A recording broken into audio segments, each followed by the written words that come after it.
Kodutütarde ja noortekotkaste podcast Alati valmis. Tere tulemast kuulama Alati valmis podcasti, kus räägime kodutütarde ja noortekotkaste lugudest, kogemustest ja organisatsioonide väärtustest ning tutvustame, mida noorteorganisatsioonides üldse tehakse ja mida see annab noorele kui ka täiskasvanutele. Ja olemegi esimese saate juures. Mul on hea meel, et te olete tulnud seda kuulama. Ja kui te mõtlete, et jälle üks podcast juures, miks seda üldse peaks kuulama, siis ärge muretsege, ma räägin teile, miks seda võiks kuulata ja miks võiks harida ja mis erinevaid oskusi ja teadmisi siit podcastist võiksite kaasa võtta. Kõigepealt ma arvan, et kõige suurem põhjus, miks seda võiksid sa kuulata, on sellepärast, et sa saad üldse teada, kes on kodutüütajad, kes on noored kotkad, mis see üldse organisatsioon on, mis me üldse teeme, mis on need erinevad tegevused, mis me teeme, mis on need erinevad võimalused. Ja samuti mina ei tule siia üksi rääkima, vaid meil on iga kord ka erinevad külalised. Ehk siis me saame erinevad inimeste, nii noorte kui ka täiskasvanute vaadet meie organisatsioonile. Ja nemad saavad siis jagada erinevaid teadmisi ja oskusi. Olgu see siis riigikaitse, olgu see siis mingid metsatarkused, olgu see ohutus, mis iganes teemal. Ehk siis seda näete episoodide kaupa, mis oskused ja teadmised tulevad, et saad need endale justkui taskusse kaasa panna. Nii et me räägime siin paljudest erinevatest teemadest, aga sinul endal on ka võimalus kaasa rääkida teemadel. Ehk siis anna märku, mis teemadel üldse Alati valmis podcast võiks rääkida. Olgu see nii mingi lai teema, näiteks riigikaitse, või olgu see kitsas teema, näiteks mingi väga kindel erikatse või 6. järk või 1. järk. Ehk siis võtame selle teema ette. Ja mina ise olen siis Liia Kass. Olen olnud kodutütar Tartus ja kasvasin selles organisatsioonis ülesse. Ehk siis minust, kui ma lõpetasin kodutütrana, siis minust sai noortejuht ja olen olnud ka instruktor ja samamoodi olen korraldanud siis suurlaagrit Spekter. Ja hetkel siis noorteorganisatsioonides toimetan just noorte kaasamise teemal. Nii et on erinevaid teadmisi ja oskusi, mida ka kindlasti mina saan jagada selles podcastis. Aga täna ma ei ole tulnud siia üksi, ma võtsin endaga kaasa kodutütarde peavanema Ave Proosi ja noortekotkaste peavanema Silver Tamme. Tere! Tere, Liia! Tere! Silver, räägi üldse, kes sa oled, mis sa teed noortekotkaste mõistes, ehk siis tutvusta ennast võib-olla nendele kuulajatele, kes ei tea üldse, kes see Silver Tamm on ja kes peavanem on. Jaa, sa tegid väga hea sissejuhatuse enda tausta kohta, et ma samamoodi saan öelda, et ma olen olnud ise organisatsiooni liige, olen tegelikult Jõgevamaalt pärit ja siis kui olin 9-aastane, siis meie koolis noortekotkaste rühma tegevus käivitus ja loomulikult väikses koolis Torma põhikoolist enamik noormehi kõik said noorkotkasteks. Et sealt see tee alguse sai ja see oli päris võimas, nii et alguses me olime nii nagu tegevus ka täna, erinevad õpped, erinevad laagrid, see oli meie iganädalane elu osa ja sealt oli siis juba edasi hästi loogiline samm Kaitseliiduga liitumaks. Et sain siis kaitseliitlaseks ja sealt järjest edasi liikudes väga aktiivse tegevuse kaudu ühel hetkel ma siis juba sain kutse Kaitseliitu tööle tulla. Ja siis ma olin Jõgeva malevas instruktor, siis ma tulin Tallinna malevasse instruktoriks, vahepeal ka lühikese osa täitsin noortejuhi ameti ülesandeid Jõgeva maleva siis koosseisus. Ja sealt edasi juba siis tehti ettepanek asuda Kaitsetöö peastaapi tööle. Nii et nüüd olen olnud peavanem seal juba mõnda aega ja niimoodi see karjäär on välja näinud. Kes ma muidu olen selline 2 lapse isa, tavaline Eesti mees ja mulle meeldib see töö, mis ma teen ja Kaitseliidus töötamine on mõnes mõttes nagu hobi, aga see on väga äge hobi. Ja Ave, kes sina oled? Tutvusta ennast ka. Jaa, kes ma olen? See on alati hea küsimus, et kust siis alustada seda teekonda, kuidas mina peavanemaks jõudsin. Siinkohal on kohe hea tervitada meie ühte väga suurt nii-öelda partnerorganisatsiooni, kellega me aastaid oleme koostööd teinud, on Eesti Skautide Ühing ja mina olin noorena üldse skaut. Kuna meie kodukohas sellist aktiivset kodutütarde rühma tol ajal ei tegutsenud, aga see mõte teha midagi aktiivset, olla teiste noortega koos ja seda kuidagi Eesti riigi asja ikka ajada, oli juba üsna teismelisena nagu hinges või südamelähedane. Ja siis ma sain täiskasvanuks vahepeal, tulin elama Tallinnasse, läksin ülikooli ja tundsin, et see nii-öelda Kaitseliidu või vabatahtlikkuse pool ikka tõmbab mind jätkuvalt ja läksin ise, koputasin Kaitseliidu Lääne-Maleva uksele ja sealne nii-öelda naiskodukaitse instruktor Sveta oli siis alguses minu mentor ja toetaja ja olen siis naiskodukaitse liige olnud tänaseks juba 17 aastat. Ja aktiivse vabatahtlikuna panustades, mis siin salata, sain minagi ühel hetkel nii-öelda kutse Kaitseliitu tööle tulla. Minu kutsujaks oli naiskodukaitse esinaine Eri Tooming ja naiskodukaitses töötasin 5 aastat 2 erineval ametikohal ja siis nüüd ka juba mõnda aega siis õigemini ühel hetkel avanes kandideerimine kodutütarde peavanema ametikohale ja see tundus selline ka minu jaoks võib-olla sellise tööalase karjääri mõttes mõistlik ja õige samm ja eks me saame siin podcastis siis veel arutada, et kas see valik on ennast õigustanud ja kas ma olen selle organisatsiooni nii-öelda peavanemana suutnud siis oma eesmärke täita. Aitäh! Lähme nüüd selle juurde, et võib-olla meil on mõned kuulajad ja ka vaatajad, kes ei tea üldse, kes need kodutüütajad on, noored kotkad, mis organisatsiooniga üldse tegu on. Ehk siis Silver, mida kujutab endast üldse noorte kotkaste organisatsioon? Noorte kotkaste organisatsioon kujutab endast ühte gruppi noormehi, kes on avatud uutele väljakutsetele, et meie tegevus on ju väga mitmekesine ja tegelikult ilmselt on vähe asju või vähe tegevusi, vähe väljakutseid, mida sa siit endale ei leiaks. Nii et kui sa otsid oma päeva natukene värve ja challenge'id, siis see on see õige koht, kuhu sa võiksid kuuluda. Aga üldiselt võttes või kuidas me ise oleme sõnastanud selle, on see, et me proovime kujundada sellist endaga hakkama saavat tublit aktiivset Eesti kodanikku, kes tuleb siis toime erinevates olukordades nii sellises igapäevaelus kui ka kriisis, et tal on need oskused olemas, ta teab, kuidas käituda, kuidas abi anda, kuidas oma lähedasi hoida ja toetada ja me väga loodame ja usume, et ühel meie liikmel, kui ta siis saab täisealiseks, on kõik need omadused olemas, et seda Eesti elu edasi viia. Nii et umbes selline see soov ja eesmärk meil neid Eestimaa noormehi kaasata on. Ja Ave kodutütarde poole pealt sama küsimus, et kes need kodutütared on ja mis see organisatsioon üldse teeb?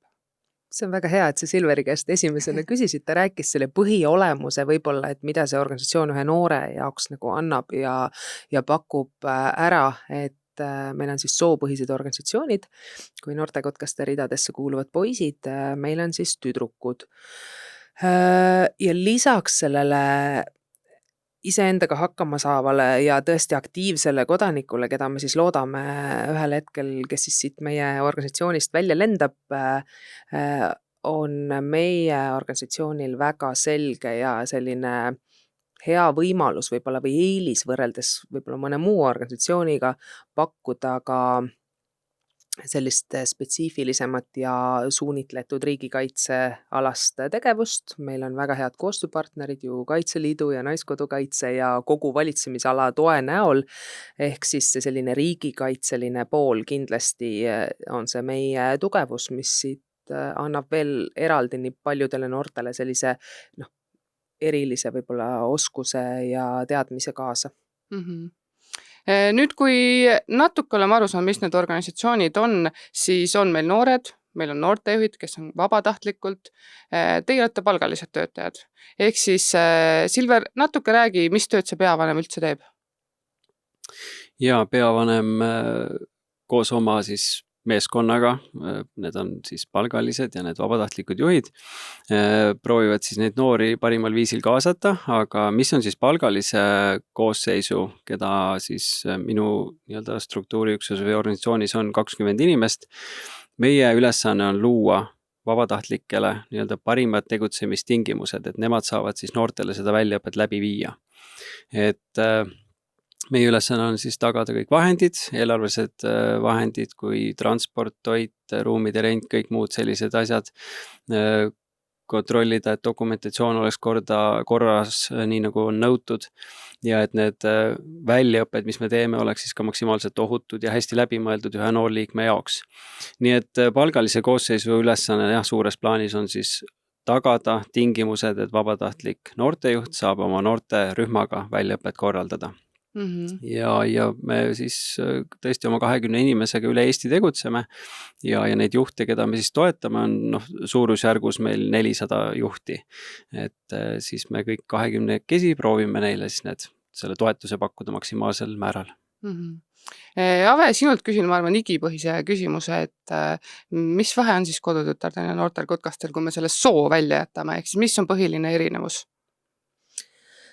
Ahaa, meil on palju ühist, aga mis mulle veel meeldib lisaks sellele soopõhisusele, siis öelda, et mul on ikkagi nagu hea meel, et meil on 2 eraldi organisatsiooni, mis annab ka teatava autonoomsuse, et et kui me mõtleme, et meil on 2 organisatsiooni peale kokku nagu 8000 inimest, keda see tegevus hõlmab, on need siis noored ja noortejuhid kokku, siis ausalt öeldes alati nagu kõikides küsimustes võib-olla ei peagi ühtemoodi tegutsema ja meil on nii-öelda ka topelt võib-olla võimalus vabatahtlikel juhtidel ja ka noortel võtta seda vastutust, seda liidri rolli, seda sellist juhtimist proovida siin organisatsioonis. Meil on väga palju erinevaid ametikohti, positsioone, kus vabatahtlik saab ka ennast nii-öelda nagu tõestada ja proovile panna, et see võib-olla on üks asi.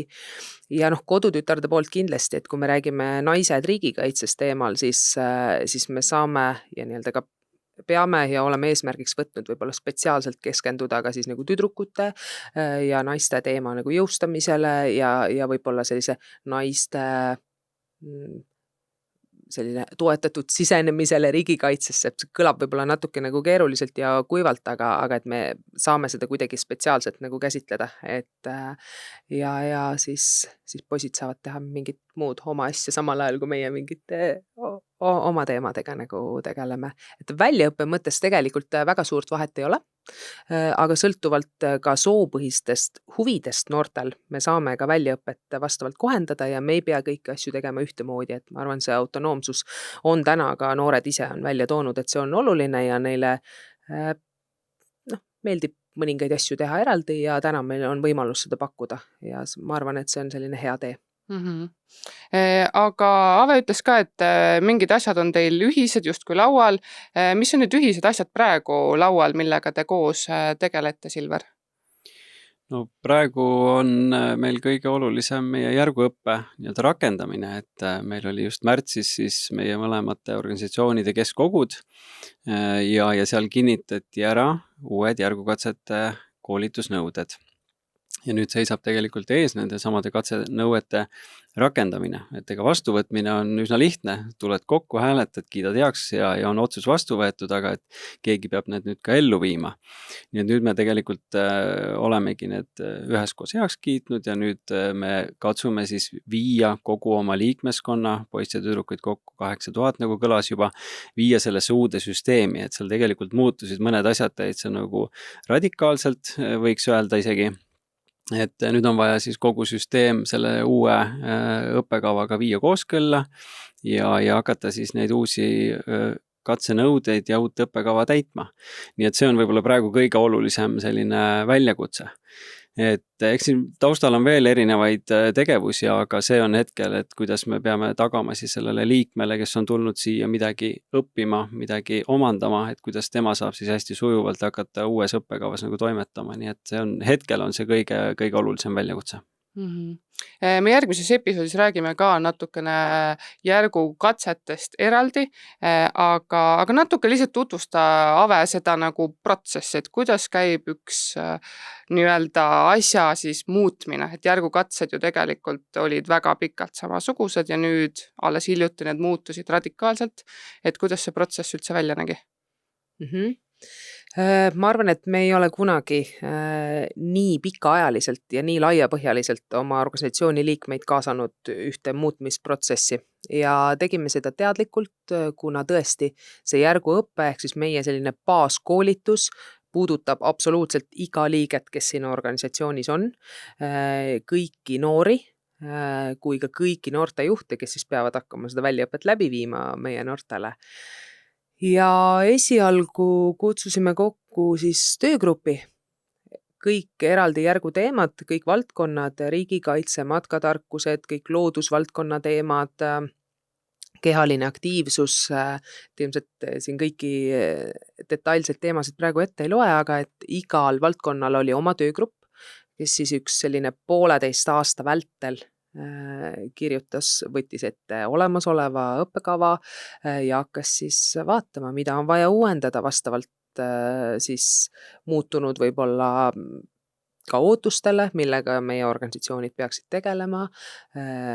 Kavast läksid välja kõik need teemad, mida võib-olla koolis juba õpetatakse ikkagi korduvalt, et me ei pea kõike dubleerima. Samas jäeti sisse kindlasti mingisugused teemad, mida koolis küll puudutatakse, aga meie arvates mitte liiga põhjalikult ja mis on olulised, et üks inimene saaks ise hakkama ja just läbi selliste praktiliste tegevuste veel ka saaksime koolisüsteemile toeks olla, et see oli kindlasti üks teema. Ja niimoodi need töögrupid siis panid teemasid kokku ja vaidlesid ja arutlesid ja ma arvan, et sellist elavat ja üsna tulist diskussiooni iga järgu sellise punkti puhul oli päris palju. Ja meil on siis eraldi ka selline vabatahtlikest koosnev keskjuhatus, selline kogu siis keskjuhatused mõlema organisatsiooni puhul korduvalt siis käisid kõiki neid teemasid läbi ja ühel hetkel olid need selline kogu pakett siis valmis kinnitamiseks ja nagu Silver juba mainis, siis tõesti mõlema organisatsiooni selline üle-eestiline kõige kõrgem kogu siis heaks kiitis. Ja loomulikult oli noortel oma osa, et jällegi väga oluline koht, kus ka noored erinevatest maakondadest, erinevate selliste kokkusaamiste käigus said anda oma sisendi, et millised teemad on need, mis kindlasti peaksid nende järguõppes sees olema. Aga Silver, milline näeb üks tavaline peavanema tööpäev välja? Enne kui ma sellele vastan, et siis ma ühe asja parandan ära, et järgukatsed iseenesest ei muutunud radikaalselt, et need tegelikult jäid ikkagi üsna sarnaseks, seal loomulikult tehti muudatusi nii valdkondlikult kui ka katsenõuetes, aga mis muutus radikaalselt oli see, et me nagu järgunumbrid ja selle numeratsiooni pöörasime täitsa nagu tagurpidi, reaalselt tagurpidi. Ehk siis tulevikus ei ole mitte esimene järk kõige kõrgem, vaid on esimene järk kõige madalam ja 6. järk on siis nii-öelda see kõige kõrgem järk, et see oli selline radikaalne muutus, mida ma siis enne mõtlesin. Aga milline näeb peavanema tööpäev välja? Need päevad ei ole sellised ühesugused, et on väga selline muutlik see töögraafik, ja tegelikult on see väga nagu äge, et ei ole sellist rutiini tekkimas, et organisatsioon ikkagi pakub sellist väljakutseid ja erinevaid tööülesandeid rohkelt ja mis teeb selle nii-öelda eriti põnevaks ja ägedaks on see, et on võimalik minna kontorist välja, kohtuda inimestega, käia sündmustel, suhelda, tervitada, tunda rõõmu, kuulda muresid, et see kõik on minu töö osa. Ja tegelikult ongi vaja olla hästi paindlik selle töö juures, et kui sa esmaspäeval tuled kontorisse, siis see kunagi ei pruugi tulla selline nädal, nagu sa oled planeerinud.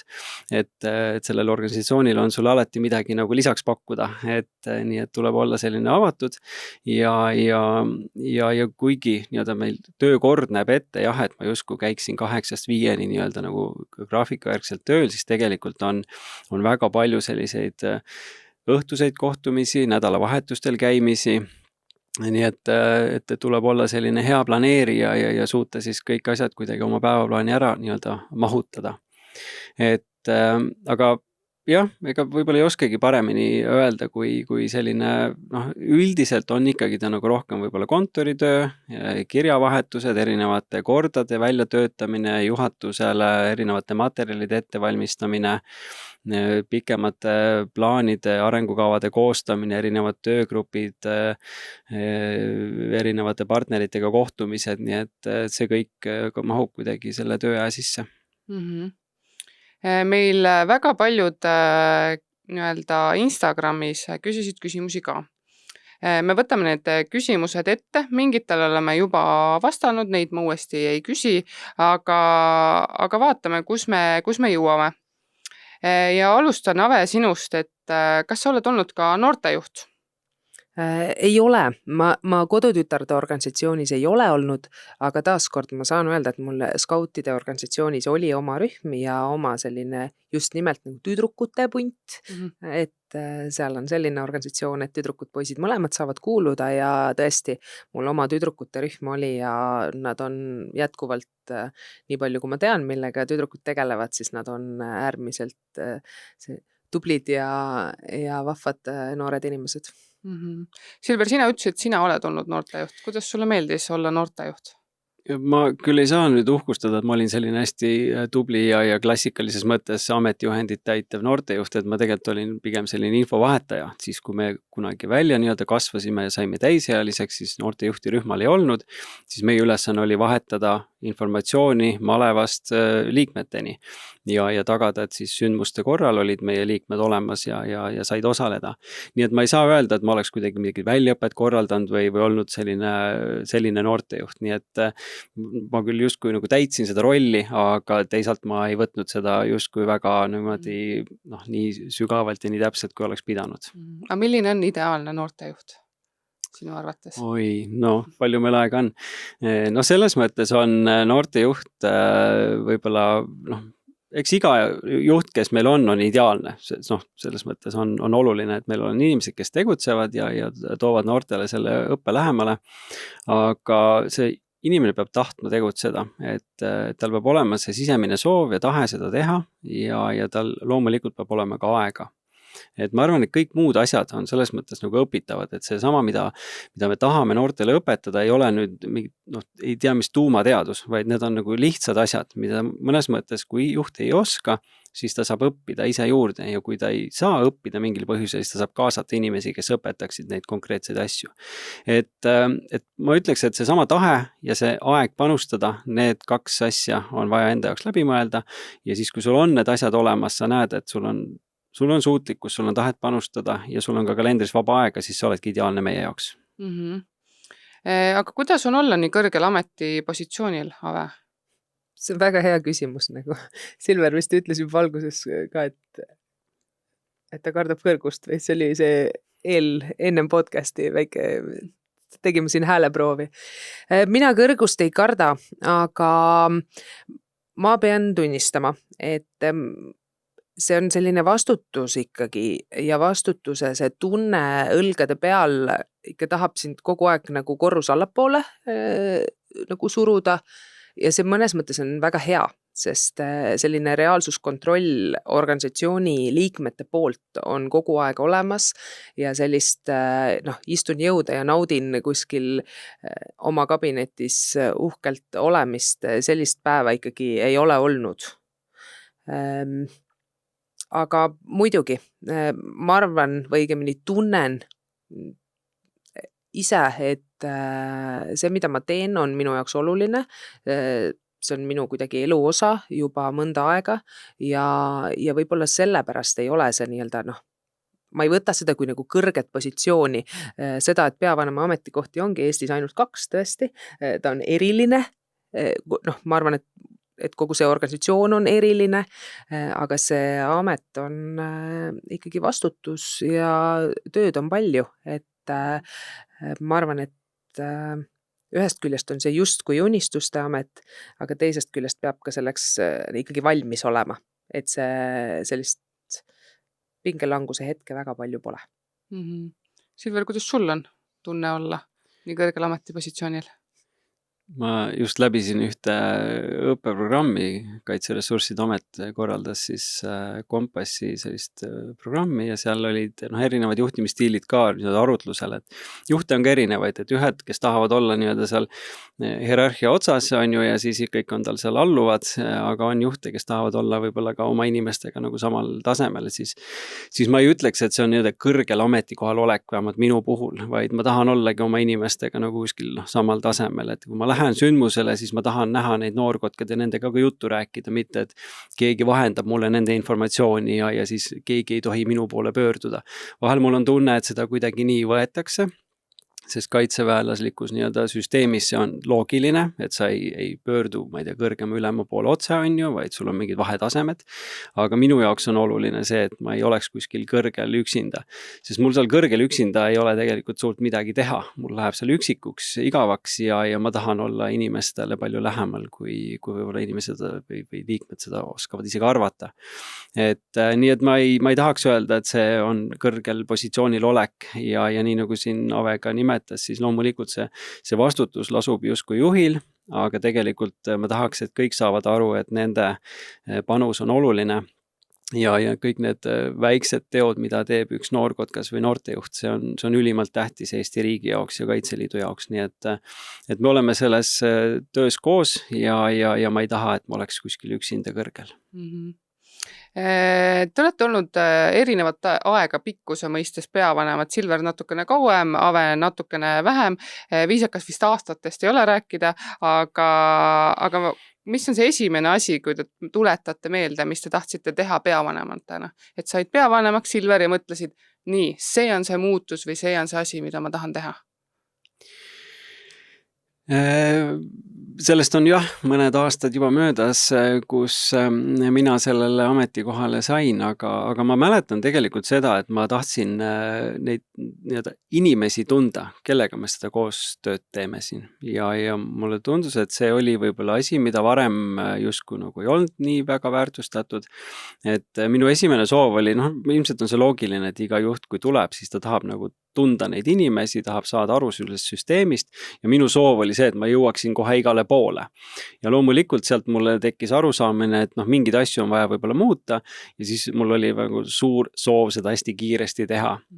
Loomulikult see ei õnnestunud, sest et kui sul on ikkagi üsna suur struktuur, väga palju inimesi, siis nende inimeste nii-öelda arusaama ja harjumuste muutmine on väga nii-öelda ajakulukas ja see oli siis nii-öelda selline võib-olla pettumus teiselt poolt, et kui ma sain nagu inimesi tundma, nägin neid süsteeme seespoolt, siis ma tahtsin neid kohe muuta ja siis tegelikult see ei õnnestunud sellise kiirusega, nii et jah, esimene minu soov oli ikkagi jah, et ma saan kohe reele, tean, mis toimub ja kohe viin kõik parandused sisse ja kogu süsteem ja kogu õpe muutub paremaks, aga esimesed võib-olla sellised muudatused realiseerusid seal mõne aasta pärast, et see oli päris siuke huvitav aeg. Nii et selline oli see algus aga ma tegelikult tõesti tulin ju üsna ka noorelt selle ameti peale, et peab võib-olla ka nagu ausalt tunnistama, et ei osanud võib-olla isegi karta, et tulin ja sattusin kuidagi sellesse kohta, kuhu tagantjärgi võiks öelda, et oli õnn ja rõõm sattuda, aga et võib-olla jah, oli ka sellist nii-öelda omajagu teadmatust, et mis siis ees ootamas on, et see, et sa olid kunagi olnud liige tegelikult, see ei anna sulle mitte mingit suurepärast teadmist nüüd, et kuidas seda juhi rolli täita, nii et see oli võib-olla selline kohati ka pimeduses ekslemine mõnes mõttes, et jah. Ave, sinu käest ma küsin hoopis niimoodi, et mis on see muutus, mis sa näed, et on toimunud, mis areng on toimunud selle aja jooksul, kui sinust sai peavanem ja siis nüüd aastal 2026, et mis muutus on toimunud vahepeal? Palju raskem küsimus kui Silveril. Tuua välja mingisugune oma nii-öelda või organisatsiooni nagu töövõit. Ma arvan, et üks asi, mis on muutunud nagu kuidagi, et meie tegevus on natuke süsteemsem, et inimesed on teadlikumad oma rollist, kuidagi võib-olla ka mingid rollid on nagu paremini jaotatud, ka meie see palgaliste süsteem nii-öelda kuidagi me oleme need ülesanded ikkagi sõnastanud väga selgelt, mis on see toetus, mis on see nende roll, mis kindlasti tuleb ära teha. Mis oli üks mu mõttega, kui ma tulin, Silver võttis mul enne sõnad suust, et see inimeste tundmaõppimine kindlasti on kõige nagu olulisem. Ehk siis mulle tundub, et mis on nagu õnnestunud saavutada või tagada, on see, et siit ei ole ära läinud need inimesed, kes on ikkagi väga nagu tugevad ja ma arvan, et peaksidki siin organisatsioonis nii vabatahtlike kui palgalistena olema, et ma olen suutnud neid siin hoida ja ilmselt tuua ka sisse mingeid uusi väga häid inimesi.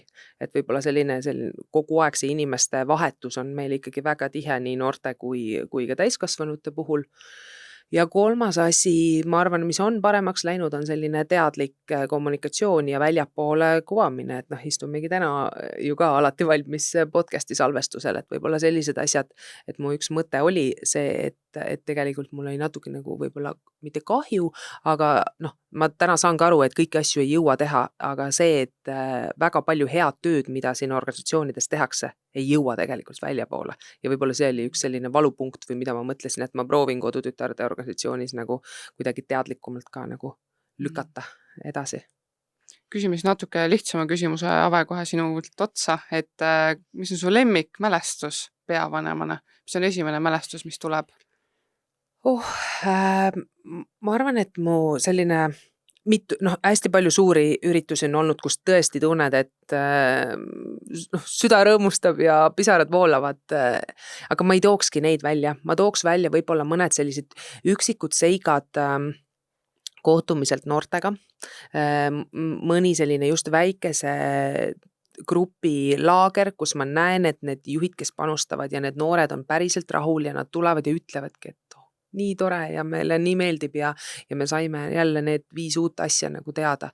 Ja võib-olla selline suhtlus lapsevanematega on ka olnud see, mida me oleme arutanudki siin omavahel, et mis on see, mis nagu motiveerib või annab seda jõudu, siis ikkagi see, kui keegi ka väljapoolt nagu ütleb, et see, mida te teete, on hästi tehtud, et võib-olla need on need sellised nagu tagasiside hetked, mis tulevad hoopis kuskilt kõrvalt. Et me mitte ise ei ütle, et me teeme midagi hästi, aga keegi teine tuleb ja ütleb, et need on need asjad. Aga muidugi mingid suured sündmused ka, kus tõesti sa näed, et kogu organisatsioon hingab ühes rütmis, siis need on hindamatud.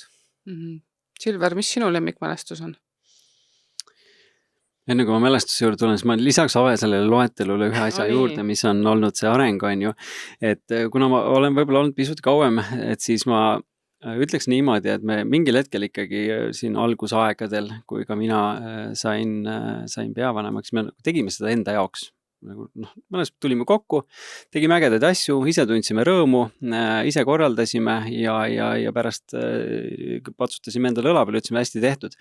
Aga täna mul tundub, et meie see positsioon ja see tegevuse väärtus kogu haldusalas, kogu Kaitseministeeriumi haldusalas on nagu, see on juba seal kuskil tipus, on ju, et me oleme saanud nagu võrdseteks nagu laua taga, ehk siis meie seda tööd, mida me Kaitseliidus teeme noortele, seda väärtustatakse päriselt, on minu tunne ja võib-olla see on olnud selline aastate pikkune töö tulemus, et ma ei tea, noorkotkaste poole pealt öelda, et meil on täna väga palju eeskujulikke silmapaistvaid tegevväelasi, keda me oleme ise oma organisatsioonist välja kasvatanud. Meil on Kaitseliidus väga palju tublisid kaitseliitlasi, kes on endised noorkotkad ja me ise nagu naljatades ütlemegi, et on ainult aja küsimus, millal me selle Eesti nagu ära vallutame.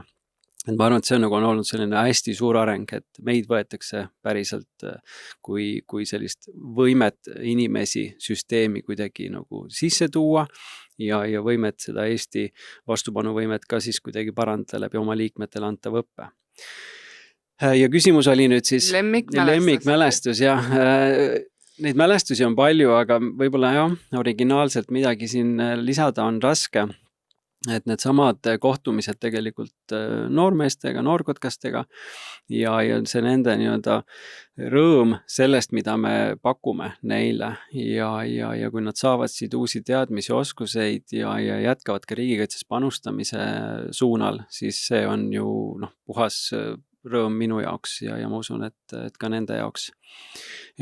Aga jah, me oleme ju teinud aastate jooksul ju 10 000 erinevaid sündmuseid, et see sama spekter, kus sinagi, Liia, olid meil projektijuhina, siis need jäävad nagu meelde.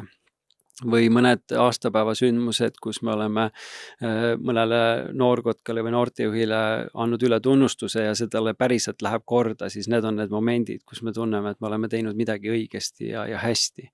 Ja neid on palju, et see tagasiside ka inimestelt on oluline, nii nagu Ave ütles ka, et ka lapsevanemad või liikmed ise annavad tagasisidet, siis see ei ole nagu selline niisama tegemine, vaid keegi nagu ütlebki midagi positiivset, et Eesti inimene tihti ei kipu midagi ütlema, uued asjad tulevad peale, lähme edasi, on ju.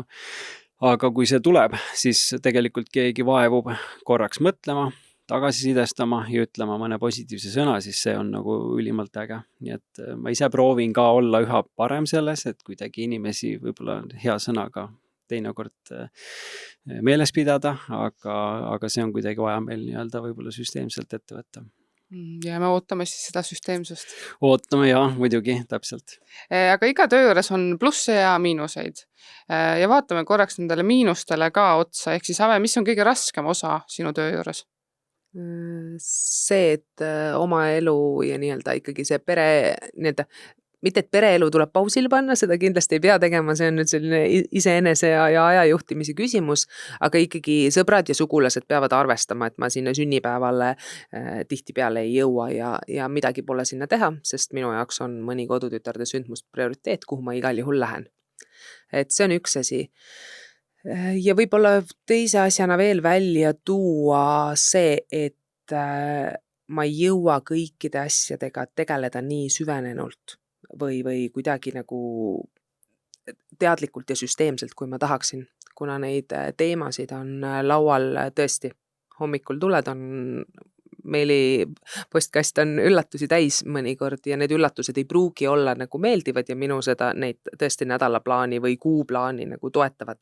Ehk siis selliseid ühelt teemalt teisele hüppamisi ühe päeva jooksul võib olla nagu 10 olulist teemat, mis lauale jõuavad ja sellepärast ma loodan väga, et organisatsiooni liikmed ka on nii-öelda kannatlikud ja mõistvad selles osas, et miks ei saa kohe just nimelt kõikide teemadega tegeleda, et neid prioriteete seada on mõnikord täiesti nagu võimatu. Silver, kas sul on veel midagi lisada? Ma eeldan, et need on samad raskused ka, mis sinul on, aga äkki on veel midagi?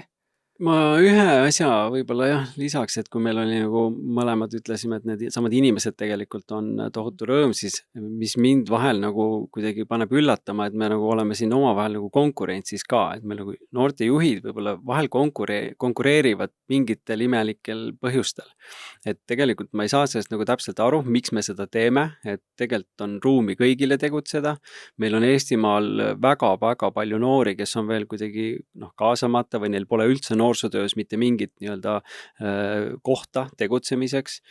Et ma nagu tahaks alati nagu öelda, et me oleme siin kõik ühe asja eest väljas, et juhid ei pea konkureerima oma vahel mingite tegevuste või noorte üle kindlasti mitte.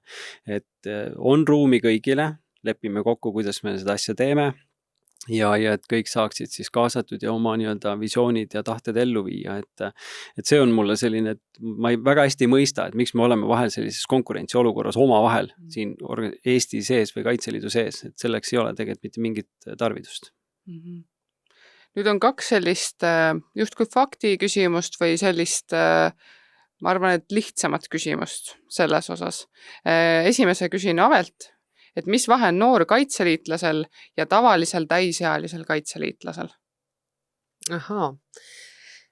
Noor kaitseliitlane võiks siis küsimuse nii-öelda kontekstis tähendada seda vähemalt 16-aastast poissi või tüdrukut, kes siis läheb otse näiteks liitub Kaitseliidu malevaga.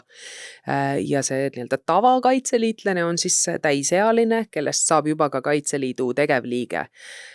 Vahe on ikkagi võimalustes ja õigustes, mida tohib teha, et see noor kaitseliitlane või Kaitseliidu mõne maleva noorliige, siis kui niimoodi täpselt väljendada, sellised vanuselised nagu piirangud, kõik, mis ikkagi alaealisele ei ole lubatud, ehk siis osalemine sõjaväelises väljaõppes näiteks, kehtib ka sellele noorkaitseliitlasele. Ja sellega tuleb arvestada, oled sa noorkotkas, kodutütar või Kaitseliidu maleva noorliige, piirangud kehtivad kõigile. Ja kui malevasse loomulikult on alates 16.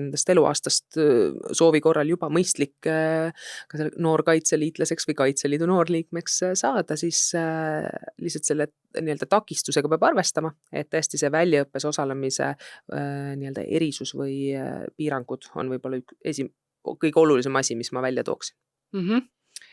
Silverilt küsin teise küsimuse. Kas sa tead kõiki maa- ja õhuväe auastmeid? Nimeta need.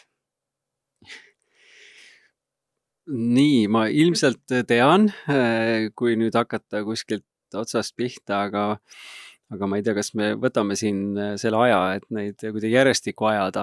Ei, me ei võta seda aega, kui sa ütled, et sa tead, on juba väga hästi. Ma ilmselt tean, jah, ma võin võib-olla mõnega nagu eksida, et kindralmajor, brigaadikindral, seal jah, brigaadikindral, kindralmajor, jah, et seal võivad mõned järjestused minna, aga ma üldiselt suudan nad kõik ära nimetada ja suudan ilmselt ka nii-öelda seda auastme tunnust viia kokku auastme nimetusega. Nii et mini-Ernal saaksid hakkama?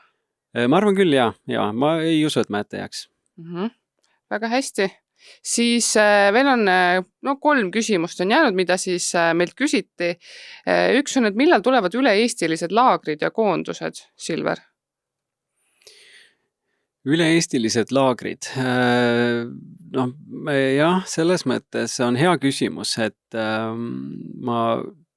kui me mõtleme seda, et me oleme teinud nüüd spektrit siin 2 korral üle Eesti väga suurelt ja rohkete osalusnumbritega ja pikad laagrid, siis meil hetkel ei ole täpselt nii-öelda ajagraafikus seda märki maas, millal me teeme uue spektri. Me tõenäoliselt teeme neid väiksemaid laagreid, küll mitte 27. aastal, ma arvan, võib-olla veel ei tee, aga 28 kindlasti tuleb selline, ma arvaks, üle-eestiline nii-öelda see vana tüübi laager, kus oli umbes 400 osalejat, et selline suvelaager meil tõenäoliselt tuleb. Millal me teeme suurema, ehk siis selle nii-öelda spektri, seda hetkel mina ei julge prognoosida. Koondused, ma arvan, et me ei tee kunagi koonduseid lähiaastatel üle Eesti, sest koondus oma loomult ja olemuselt on tegelikult rühmataseme väljaõppe selline vorm ja seda me sellisel kujul üle-eestiliselt, ma arvan, et lähiajal üldse ei planeerigi teha, et koondus jäägu rühma ja sellised üleriigilised laagrid siis on need, millest me võime rääkida ja planeerida. Ja me vaatame nüüd natuke tulevikku ka. Ehk siis, Ave, mis sa näed, milline näeb Kodutütarde organisatsioon välja 5 aasta pärast? 5 aastat on ikkagi ühe nii suure organisatsiooni puhul ei olegi väga pikk aeg. 5 aasta pärast kindlasti on nii-öelda omaks võetud ja väga selgelt nii-öelda juurdunud siis meie uus väljaõppesüsteem. Meil on noorte ettepanekul rakendunud igasugused huvitavad erikatsed, mida noored on välja toonud, et tahaks veel süvendatult õppida. Me oleme 5 aasta pärast oma nüüd loodetavasti siin jaanipäeva paiku, me kinnitame oma uue arengukava järgmiseks 5 aastaks. Me oleme suurema osa asjadest, mis me uude arengukavasse kirjutame, ellu viinud tõhusalt. Meil on jätkuvalt aktiivsed panustavad noortejuhid. Meil on veel rohkem rahalist ressurssi, et tegevust ellu viia. Meil on oluliselt rohkem noori, kes päriselt jätkavad oma karjääri riigikaitses, mis iganes moel ja viisil, nii nagu nad täpselt ise soovivad. Ja meil on igas maakonnas väga selge noorte liidri selline tuumikgrupp, kes teab ka täpselt, kuhu see organisatsioon peaks liikuma ja kelle sõna päriselt loeb. Ma saan aru, et sa tegelikult tõid mingid arengukava nii-öelda põhifookused ka, aga mis me arengukavast räägime mõnes teises episoodis lähemalt, aga kui sa peaksid arengukava natuke tutvustad, mis see tuleviku vaade see 5 aasta nii-öelda põhiliselt on, et mis see on? Mulle tundub, et need märksõnad, mida ma just loetlesin, sisalduvad ka meie järgmise perioodi arengukavas. Kindlasti, mis see on nimetamata, on see koostöövõrgustik, mis on arengukava üks eraldi fookus, nii rahvusvaheline koostöö, kindlasti see võimaluste laiendamine, et noortel oleks huvitav, et tekiks see rahvusvaheline vaade ja koostöö juurde, see kindlasti on üks asi, mida noored tahavad siit organisatsioonist saada. ja ka koostöö kogu kaitsesüsteemi valdkondadega, teiste noorteorganisatsioonidega, et see võib-olla on ka üks selline fookusteema kindlasti, ka lähtudes sellest, et kui on ka meie väljaõppes teemasid, mida nagu Silver ennem ka ütles, et iga noortejuht ei pea oskama kõiki asju ise teha, siis arengukava üks eesmärk on, et me nii-öelda lepime kokku ja paneme kirja, et kes need meie partnerid on, kelle peale meie saame loota ja kes on valmis siis meiega koos noori toetama ja õpetama. Et see on üks asi kindlasti. Ja veel kord, noorte endi hääle nii-öelda tugevam kõla ja vastutuse võtmine siin organisatsioonis ühest küljest toetab kindlasti noortejuhtide tööd ja teiseks motiveerib ja arendab neid nii-öelda noorte liidrioskusi ja seda tuleviku karjäärile annab parema põhja. Et see võiks olla ka üks asi või õigemini juba meie arengukava mustandis on see kõik sees. Me astume nüüd ühe suure sammu veel edasi, Silver. Ehk siis räägime 10 aasta pärast. Milline on üks noortekotkaste organisatsioon 10 aasta pärast? Väga põnev küsimus. Kui ma ainult teaks, siis ma kohe annaks kõik vastused ette. Et me oleme kokku leppinud praegu, et me oma arengukava kirjutame tõesti 5 aasta vaates, aga 10 aastaga oleme siis topelt ägedamad veel, on ju. Ehk siis 5 + 5 × 2 on ju.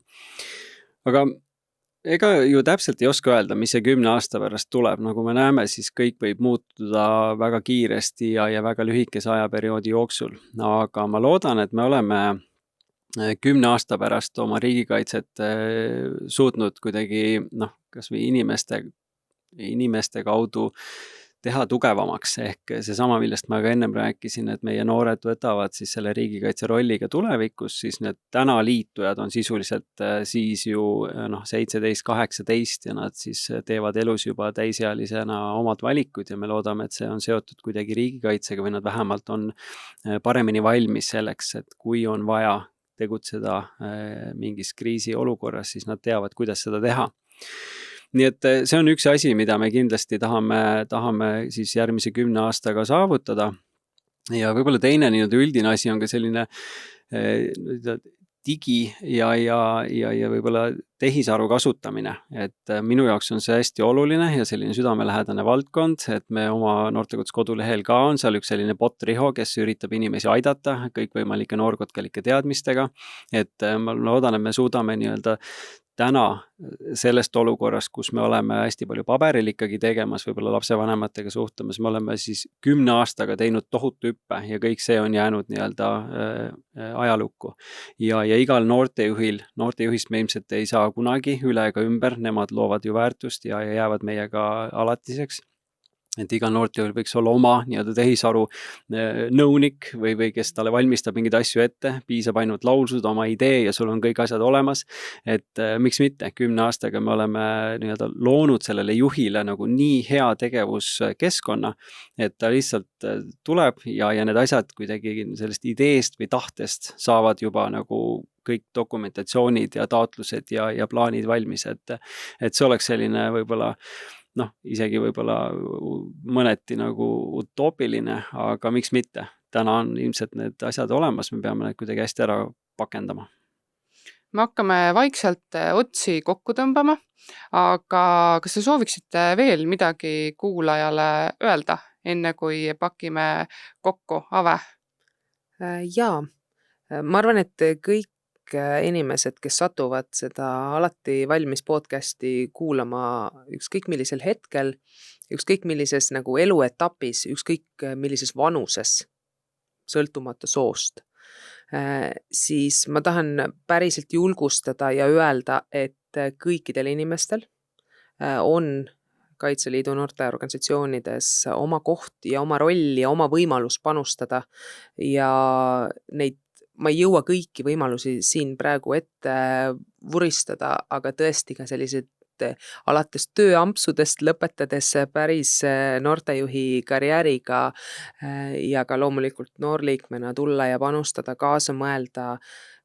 Kaitseliidus on ikkagi väga palju ka erinevates valdkondades erinevaid töökohti, kus inimesed saavadki tulla ja ennast nii-öelda pikemaajaliselt siduda kogu valdkonnaga, siis mõelge ja kui vähegi kõnetab kogu selline valdkond, siis meil on igas maakonnas olemas inimesed, kes saavad anda täpsemat infot, öelda nii-öelda, millist abi parasjagu vaja on, ehk siis selliste väga erineva tausta ja teadmiste ja oskustega inimesed on oodatud ja just see noortejuhi amet on mõnikord võib-olla natuke hirmutav, et ma ju ei oska, mul ei ole taustateadmist, mul ei ole vastavat haridust, siis jätkuvalt see tahe panustada ja soov kaasa mõelda ja muidugi ka see miinimumkogus vaba aega on need, mida siis on tarvis.